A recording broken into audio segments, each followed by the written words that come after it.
Hey everyone, welcome back to our channel. Today I will show you how to fix Steam WebHelper not responding. First of all, start with Task Manager. Press Ctrl Shift ESC button of your keyboard to open it. Look for all Steam WebHelper processes, right click on them and select In Task. Now restart Steam to see if the issue is resolved.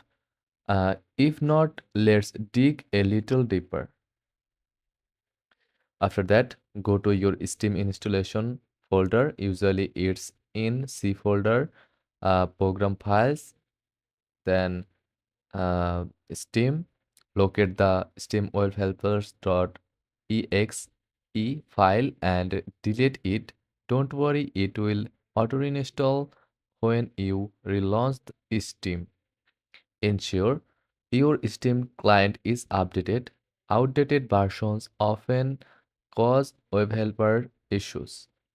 If Steam still act up, go to Settings, Interface in Steam, and disable hardware acceleration. Restart Steam to apply the change.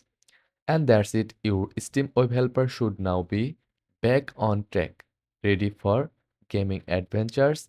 If this helped, smash that like button and subscribe for more tech fixes.